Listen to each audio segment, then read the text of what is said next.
The Z06 was planned from the inception. On the 8th generation car, when we knew we were going to go in the mid-engine architecture, we knew we were going to do the Z06. And in fact, it's a way to extract more from the architecture. We got a lot of ability to plant power to the ground. Those of us that have spent years driving front-engine Corvettes know what a struggle that can be sometimes, especially in a very powerful car like a Corvette, to be able to connect that power to the ground, exiting a turn, or getting the most performance from it. So, like all Corvettes, the Z06 is no exception when it comes to power. The flat plane crank roll overhead cam 5.5 liter V8 is the most powerful naturally aspirated engine we've ever built. 670 horsepower. It runs to 8,600 RPM. So that fury of power can be connected to the road with tires that are 13 inches wide, and with weight sitting mostly over those tires. So to drive this car is otherworldly. We can't wait for people to get experience with that wheel.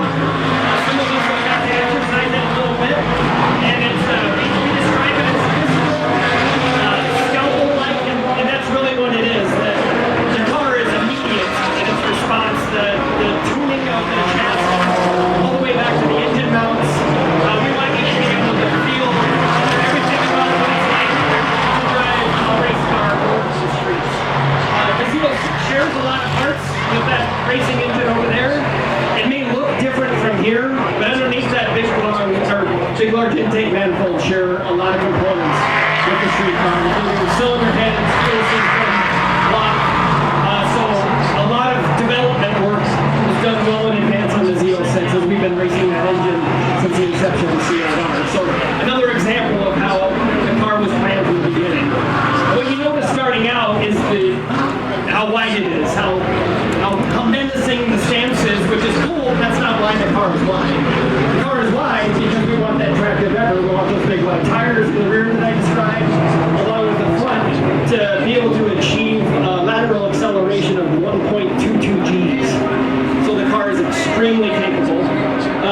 The bodywork that covers those tires also allows us to cool that beast of an engine.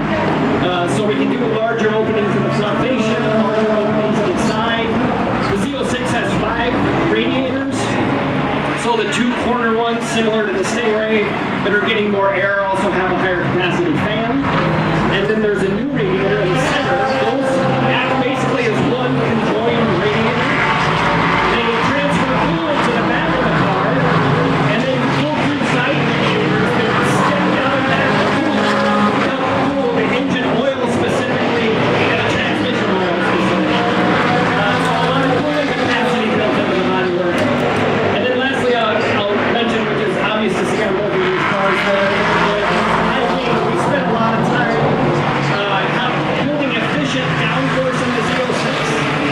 So it's got more downforce in a more efficient way than any Corvette ever at 186 miles an hour. That's kind of the auto industry benchmark, has to be 300 kilometers per hour, by which we measure aerodynamics. So the most aggressive aero package provides 734 pounds of downforce.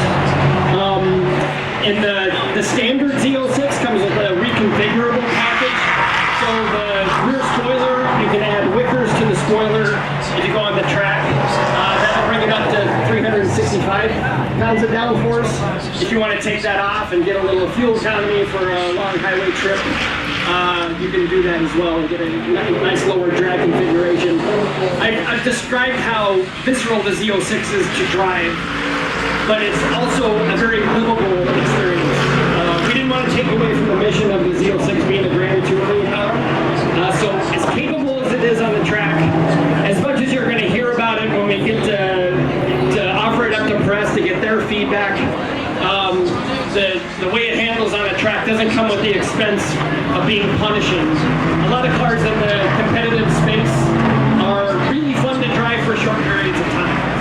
But we wanted to make sure that we kept the Corvette Touring's mission, the Z06 true to Corvette's mission, being a livable supercar. All right, I'm going to let Harlan go on, and we'll probably recall one another what else we forgot about. Well, that was a great case, John. I just got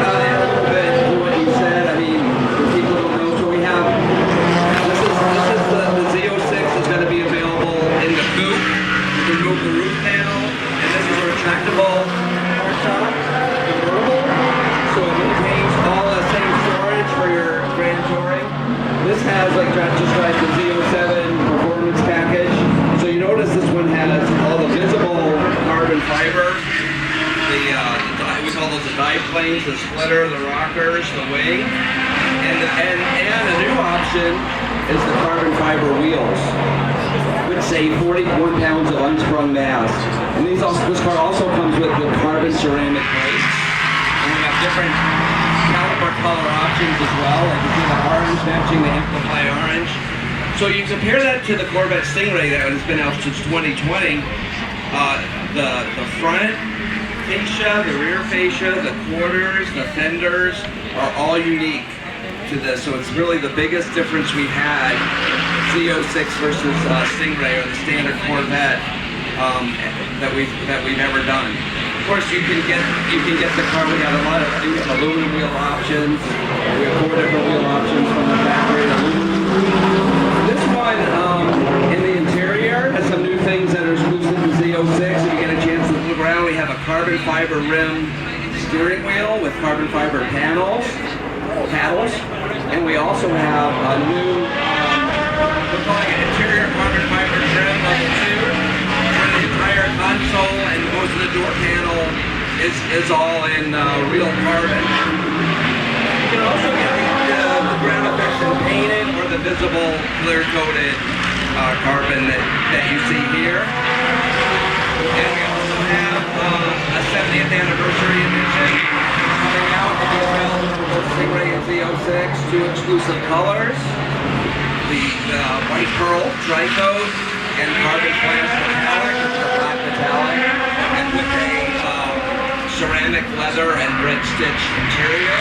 They'll be available through Convertible, Stingray, or Z06.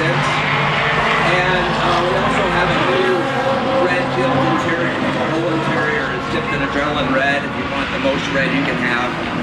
So there's a lot new for 23.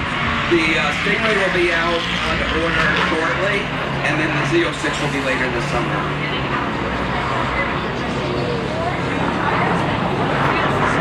Mentioned carbon fiber wheels. The problem by standing back here is I can't hear you. Weight savings? Yeah. So both of these cars obviously have it, but it's the widest, largest carbon fiber wheel that's ever been produced. Now Ed Moss here, he's our structure engineer. He also, in a side job for his hobby, he created this rolling chassis cutaway for us. And talk about your baby. So tell us a little bit about it. Yeah, I'm a structure engineer, and nobody ever sees what I do, so I spend time with the team to build this. You guys can ask questions when you're ready.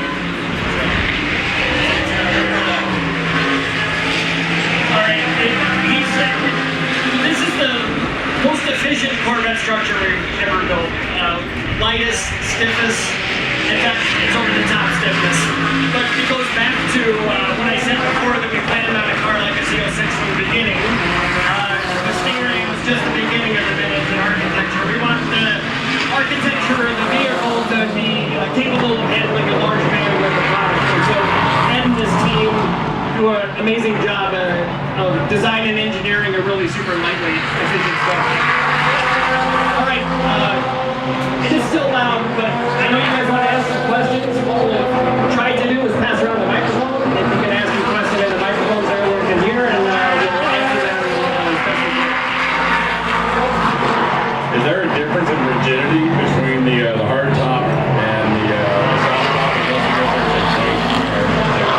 Virtually very little. We designed the car design is not perfect because you have nothing connected here and you fold in. They're virtually now down here. You can get about 50% more stiffness when you put the top in and put the convertible top up. But pretty much we designed a car to be a convertible across the board. Yeah, so the convertible as a vehicle is 65 to 70 pounds heavier than the coupe, depending on how you equip it. So the convertible obviously gets rid of the large hatch, but then replaces it with a tonneau and a deck lid. So it's not just the system of the convertible top, but as Ed said, all Corvettes are open roof cars. So we don't add any braces or anything else to try to heel up a convertible like some manufacturers do. We design from the outset and they're both equally stiff.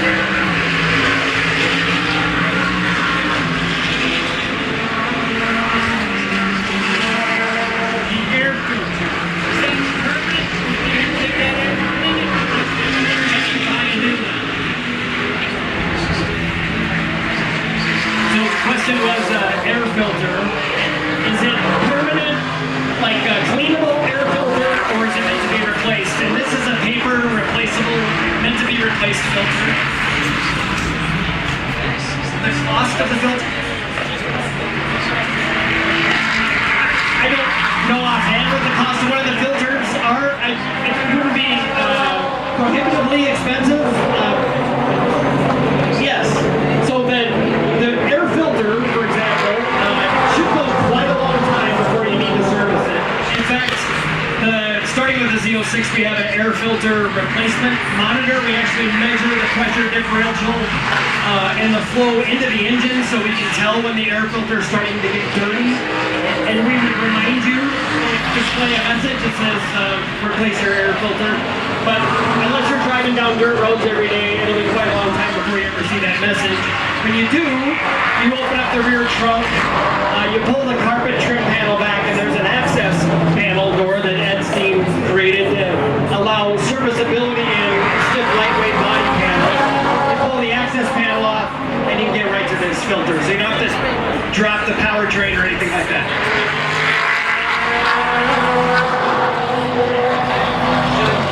Does anybody want to see the convertible top cycle?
anyone had their stopwatch out timing that, but it's about 16 seconds from when you touch the button to the room light baseball going up and down. Yeah, and so we can operate the convertible top at speeds up to 30 miles an hour. And that system, as cool as it is, it's available on the Z06, it's also available on the Stingray. We came out a little bit after the coupe introduction, so it's our first time doing a retractable hardtop, and it really gives you all the cool look, the side view profile of a coupe, and no trade-off in luggage room or utility because it stores above the engine. So it's been a very, very popular body style. I have a question.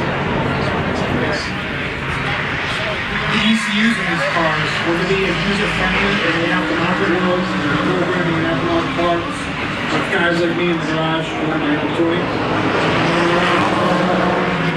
So the question was, will the ECUs, the control modules in this car be friendly for aftermarket programming? And the short answer is no. I agree. I have some GM was the best. Itself, man. GM was the best ECU in that LS Swap Nation for that reason. Yes, there is a big aftermarket demand. We recognize that. And nothing is forever, never say never. We could have something in the future that provides some unlocked capabilities to the aftermarket.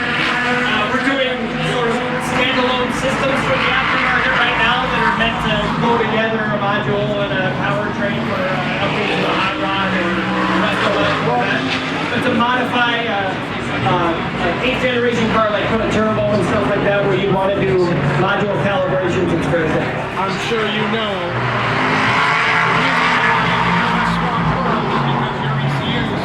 So easy to copy and work with. That's why you see Mustangs, Volvos, every car in the world with a Chevy engine in it.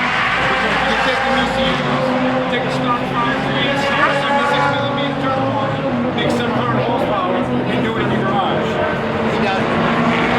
Yeah, so he's commenting with everyone couldn't hear about the reason that LSs are so popular in the aftermarket is because their control systems are relatively easily programmable.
What are the allocations for the Z06 opening up? 2026. Oh, we're to allocate. It'll be later this summer.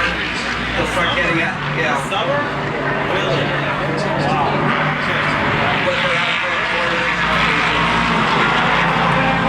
So the 0 to 60 and 2.6 set up with the Z06 or Z07 with the Z07 package. It was done with the Z07. The cup tires provide a little more traction. But the standard Z06 is every bit 2.7, and like the customers are going to get better with that. So we're not just advertising a one-off. And by the way, when we advertise or make a claim about a 06 Harlan, there's a lot of test data that goes into that claim. We're making a claim that we know people can repeat. But it's not the best we've ever done. We measure much better. Yes, that's why sometimes will beat us. What about the Nürburgring? This question was Nürburgring. We got this earlier. So we eventually we'll go back to Nürburgring, but the goal of that trip is not to set a lap time. And I'm not saying we wouldn't enjoy a lap time. We certainly would. But that's never the mission of taking a car there. We were there 8-ish months ago in the throes of development of the Z06, and then the Nürburgring track environment provides some features that no other track can provide. And so we use it really to develop the car, not so much to set a lap time. So that's not the mission. If someday we can do it, we'll certainly do it, and sure. Stopping distance with the standard versus the ceramic rotors.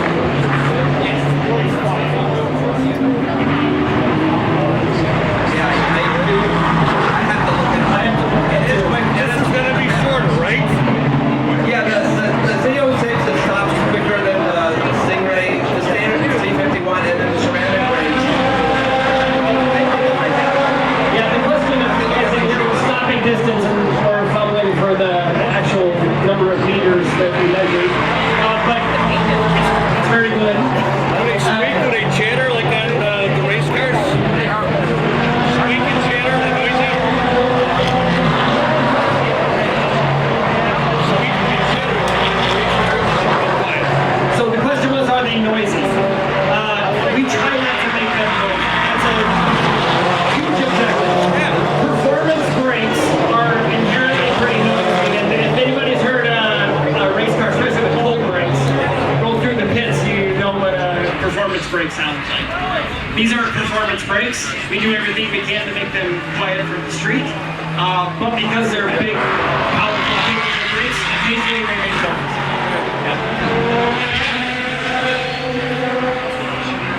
Anybody else got a question? Is the chassis from the Stingray exactly the same as the Z06 chassis?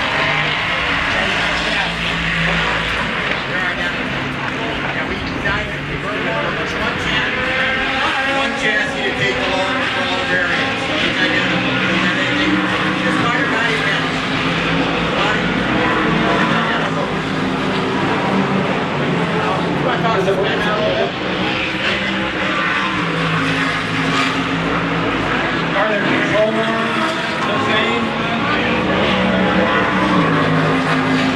Yeah, so more about the chassis, like I was describing, the primary body structure and the chassis structure is common. So the cradles, the control arms, those are common structural components between the Stingray and the Z06. What is different would be things like bush control arm bushings, stabilizer bar sizes and bushings. Those we tune specific to the mission of the car. We tune them to the tire, the capability of the tire, but the primary structure was designed to handle the bend width of the seat. I got a tough one. What are you going to limit markup over MSRP for your dealers?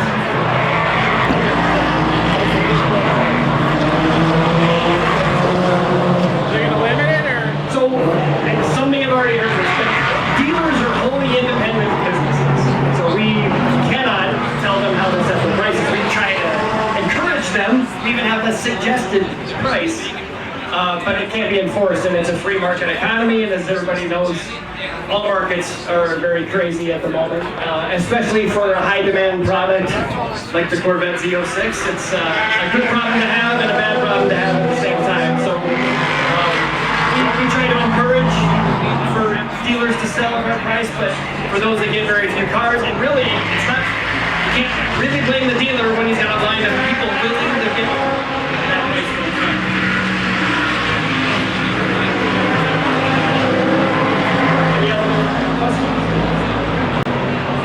Are there plans to work for a forced induction ZR1 motor? Is that way down the road? The question was, are the plans in the works for a forced induction model? You want a forced induction model? We're just talking about this naturally aspirated. He's got to get this one out first. You're busy. All right, we're going to end it here. We'll hang around. You can ask us questions you don't want to ask in public. But thanks for joining us today. If you haven't seen the cars, get a chance to look at them up close. Thank you. Thank you.